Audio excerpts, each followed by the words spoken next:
বোকাখাতৰ CNB মহাবিদ্যালয়ত আন্তঃৰাষ্ট্ৰীয় পৰ্যায়ৰ আলোচনা চক্ৰ চন্দ্ৰনাথ বেজবৰুৱা বিজ্ঞান মহাবিদ্যালয় আৰু বড়োলেণ্ড বিশ্ববিদ্যালয়ৰ সহযোগত দুদিনীয়া কাৰ্যসূচীৰে অনুষ্ঠিত হৈছে এই আলোচনা চক্ৰ অসম তথা ভাৰতৰ বহুকেইগৰাকী বৈজ্ঞানিক শিক্ষাবিদ গৱেষকৰ লগতে এই আলোচনা চক্ৰত অংশগ্ৰহণ কৰিছে পেৰিছ ডেনমাৰ্ক আৰু USA কেইবাগৰাকীও সমল ব্যক্তিয়ে আলোচনা চক্ৰৰ সৈতে সংগতি ৰাখি উন্মোচন কৰা হয় এখন গৱেষণাধৰ্মী গ্ৰন্থও কলেজত জানুৱাৰী 6-7 তাৰিখে এখন আন্তঃৰাষ্ট্ৰীয় সেমিনাৰ পাতিবলৈ আমি ব্যৱস্থা কৰিছিলোঁ আজি সেই সেমিনাৰৰ প্ৰথম দিন আৰু এই প্ৰথম দিনটোত আমি এতিয়া উদ্বোধনী অনুষ্ঠানটো আমাৰ এইমাত্ৰ সমাপ্ত হ'ব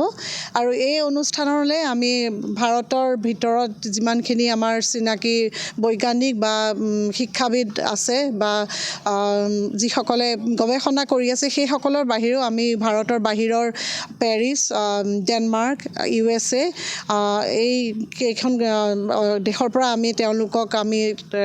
সমল ব্যক্তি হিচাপে আমি নিমন্ত্ৰণ কৰি আনিছিলোঁ আৰু এই অনুষ্ঠানটোৰ আচলতে আমি পতাৰ উদ্দেশ্যটো হৈছে যে আমি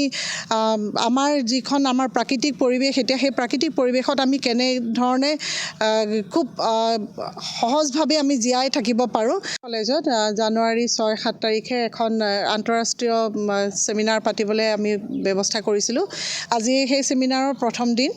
আৰু এই প্ৰথম দিনটোত